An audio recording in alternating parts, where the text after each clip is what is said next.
180 দিনের কর্মসূচির আওতায় 5 লাখ সরকারি কর্মচারী নিয়োগের সিদ্ধান্ত হয়েছে। সকালে জাতীয় সংসদে প্রশ্নোত্তরে এ তথ্য জানিয়েছেন সংসদ নেতা ও প্রধানমন্ত্রী তারেক রহমান। সময় স্বল্পতার কারণে প্রশ্নোত্তর পর্বের এই অংশটি পঠিত বলে সিদ্ধান্ত দেন স্পিকার। প্রধানমন্ত্রী আরও জানান, সমুদ্রে মৎস্য আহরণ ও পরিবেশ সংরক্ষণে আগামী অর্থবছরেই ব্লু ইকোনমি অথরিটি বা সুনীল অর্থনীতি কর্তৃপক্ষ গঠনের বিষয়টি বিবেচনাধীন রয়েছে। আরও জানাচ্ছেন মোহাম্মদ হোসাইন। কয়েকদিন বিরতির পর জাতীয় সংসদের অধিবেশন। দিনের কার্যসূচি অনুযায়ী শুরুতেই প্রধানমন্ত্রীর প্রশ্নোত্তর পর্ব। বিষয়টি বিবেচনার জন্য সভাপতিত্ব করেন স্পিকার হাফিজউদ্দিন আহমদ। মাননীয় প্রধানমন্ত্রী, অনুগ্রহ করিয়া বলিবেন কি, আপনার নেতৃত্বাধীন সরকার জনগণের কল্যাণে অগ্রাধিকার ভিত্তিতে 180 দিনের মধ্যে কোন কর্মসূচি গ্রহণ করিয়াছে কিনা। কালার এক্সপার্ট ডার্ক স্যাপ এবং মাইল্ড অন হ্যান্ডস টেকনোলজি সমৃদ্ধ অরিক্স অ্যাডভান্স ডিটারজেন্ট পাউডার আপনার লন্ড্রি এক্সপার্ট। সংসদ সদস্য শিমুল বিশ্বাসের প্রশ্ন ছিল, সরকারের 180 দিনের কোনো কর্মপরিকল্পনা নেওয়া হয়েছে কিনা এবং হলে তার অগ্রগতি জানতে চান তিনি। আগামী 180 দিনের কর্মসূচির আলোকে কর্মপরিকল্পনা প্রণয়ন করেছে এবং সেগুলো বাস্তবায়নের উদ্যোগ এরই ভিতরে গ্রহণ করেছে।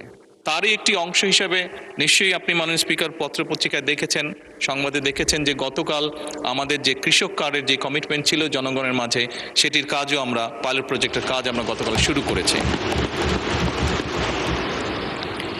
এর বাইরেও মাননীয় স্পিকার, সমগ্র বাংলাদেশের মানুষ দেখছে যে আমাদের কমিটমেন্ট যেগুলো ছিল নির্বাচনের সময় জনগণকে দেওয়া, সেই প্রতিশ্রুতির কাজগুলো আমরা পর্যায়ক্রমিকভাবে শুরু করেছি। জবাবে সরকারের ওই কর্মপরিকল্পনার বিস্তারিত তুলে ধরেন প্রধানমন্ত্রী। তবে সময় স্বল্পতার কারণে উত্তরগুলো পঠিত বলে গণ্য করার অনুরোধ করলে স্পিকার তা মেনে নেন।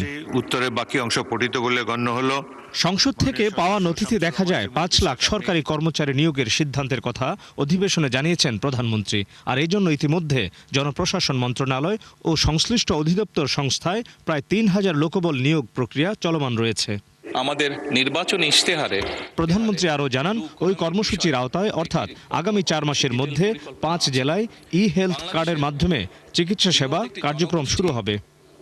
সমুদ্র অঞ্চলগুলোতে বাস করে। এদিকে চিফ হুইপ নুরুল ইসলাম মনির প্রশ্নের উত্তরে প্রধানমন্ত্রী জানান, সমুদ্র সম্পদ আরোহণে সুনির্দিষ্ট পরিকল্পনা নিয়ে এগুচ্ছে সরকার। এই ব্লু ইকোনমির বলতে যে সকল অর্থনীতি, যে সকল বিষয়গুলো এখানে আছে, সেগুলোকে যদি আস্তে আস্তে অর্থনৈতিক সম্ভাব্যতা বিবেচনা করে আমরা গড়ে তুলতে পারি, তাহলে অবশ্যই বহু মানুষের জীবনযাত্রার মান আমরা পাল্টাতে সক্ষম হব। এবং সেখানে এই অঞ্চল এবং এই বিশাল অঞ্চলকে ঘিরে বিশাল একটি অর্থনৈতিক অঞ্চল গড়ে উঠবে, যা সামগ্রিকভাবে দেশের অর্থনৈতিক একটি শক্তিশালী অবস্থানে নিয়ে যাবে অবশ্যই ইনশাআল্লাহ। আরেক সংসদ সদস্যের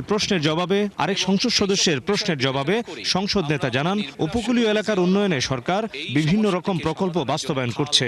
নদী শাসন ছাড়াও খাল খনন কর্মসূচিকে বিশেষ গুরুত্ব দেওয়া হচ্ছে।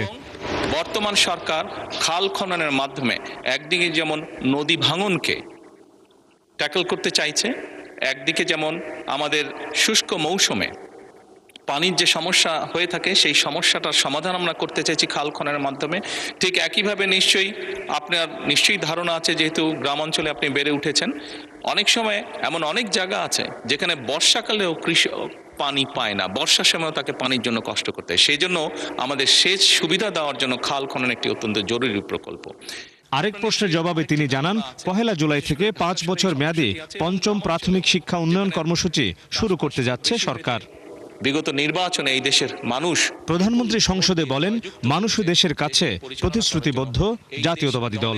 এই দলের কমিটমেন্ট হচ্ছে এই দেশের মানুষের প্রতি। মাননীয় স্পিকার, এই দলের কমিটমেন্ট হচ্ছে এই বাংলাদেশের প্রতি। মোহাম্মদ হোসাইন, 71, ঢাকা।